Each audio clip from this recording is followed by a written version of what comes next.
kamikaniko, part 2 na tayo ng pagre-restore natin dun sa Suzuki X4. Ang gagawin naman natin ay yung kanyang chassis. Yan. Pakikita ko sa inyo yung chassis na tatanggalin natin ng pintura ngayong araw para ma-repaint na natin. Yan mga kamikaniko, ito yung chassis. Yan ako, tatagdag pa. Gagamitan lang natin to ng strip sole o paint remover. Tapos ikakapbrush natin para kumislap mga kamikaniko. Ito, nasimulan na natin itong isa. Tapos itong mga may lagay na sidecar, gaya nito, tatanggalin natin ito. You know. Nagawa na natin yung pagkakalas. Ito na nga yung chassis. Ito yung kaunahan natin i-repaint. Kalakalawang na talaga. Totally wala talagang natira sa chassis niya. Nakakasama kasi inimahiwalay ko talaga pag ako nagpipintura.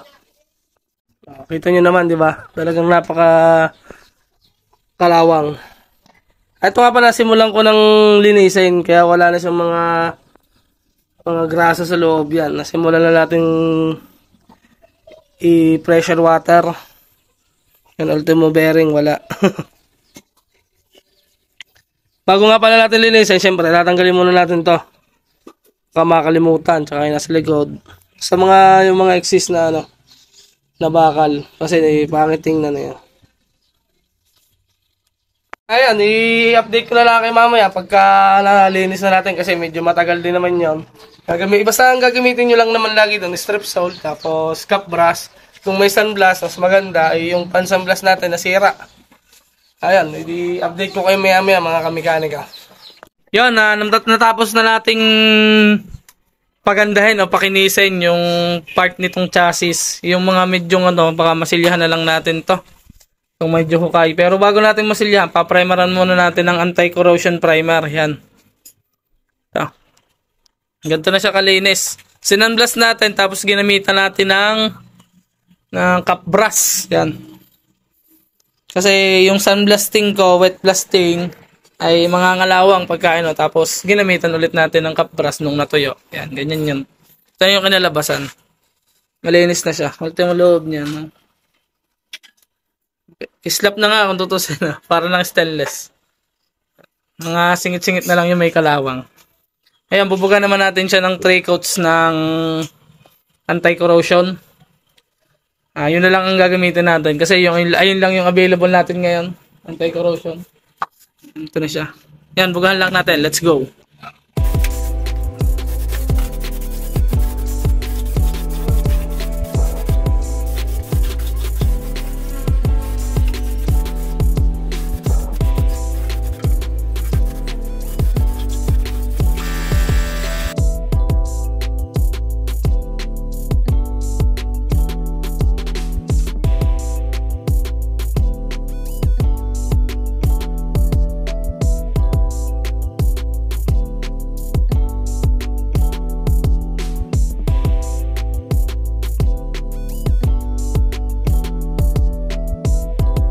So yan, patuyo na natin mga kamikaniko yung chassis niya. Nalihan na rin natin. Bugahan na natin siya ng jet black. Yan, okay na rin. Ang ililihan nyo ay 800 grip o kaya 1000 grip. Yan. Mas matibay kasi pag nililiha yung primer para mas makinis din. Ano to yung gagamitin natin sa kanyang pintura. Jet black. Ito ay 1/4. Nilagyan ko lang din ng 1/4 na thinner. Buga lang natin doon.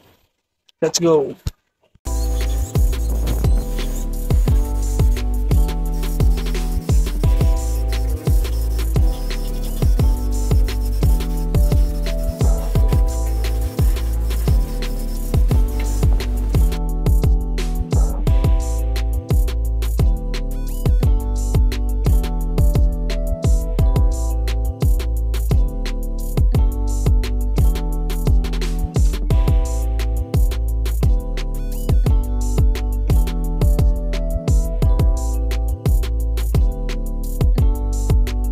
Yan, napatungan na natin ng kulay itim. Nalihan na rin natin, no? Bali yung mga naubos, binugahan lang natin. Nung tayo nagliha, may naubos kasi. Binugahan na lang natin mga kamekaniko. Kaya may makislap na part. Ngayon naman itataputan na natin mga kamekaniko. Ito yung gamit natin top coat. Nippon. Dalawa pa ito yung reserva natin dito.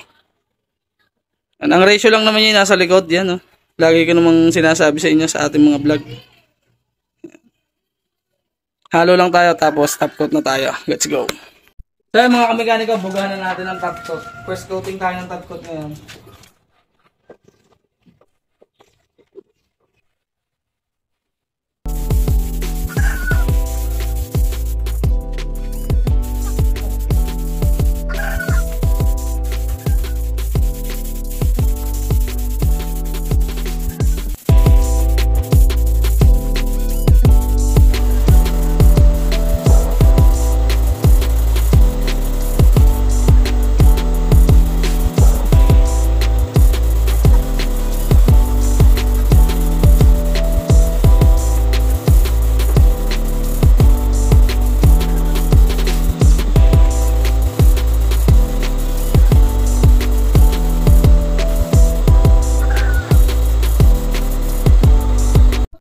So yan, second coat na tayo mga kamekaniko.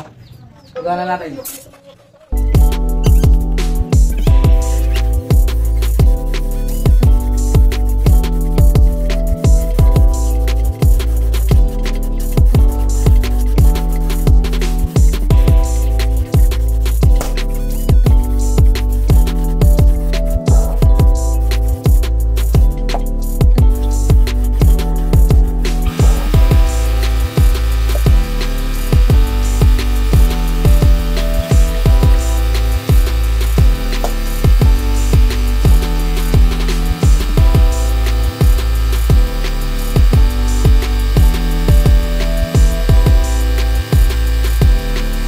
So yung mga kamekaniko, patatlong coat na tayo. Maka-slap na siya pero kukot pa natin ulit.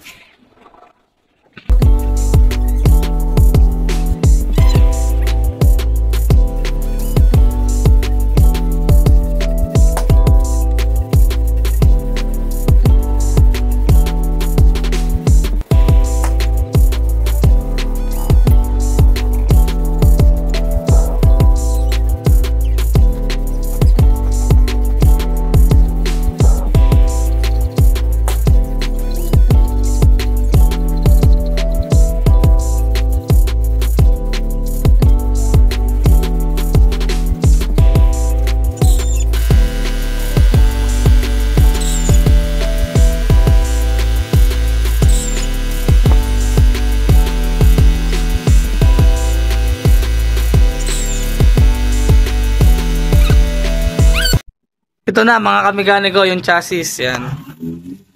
Glossy naman siya. Kung nakikita nyo, kung napansin nyo, talagang napakakintab niya. Kasi tatlong patong kasi yung top coat nito mga kamekaniko. Tandaan at baka mahulog. Yan. Diba? Tatlong patong eh. Hindi kasi tayo nagtitipid dun sa ating top coat. Para mas matibay po kasi ang pintura pagka may top coat na makapal. Alright, diba? Napakalupit. Parang basa, 'di ba? Lahat po 'yan ganyan. Alright.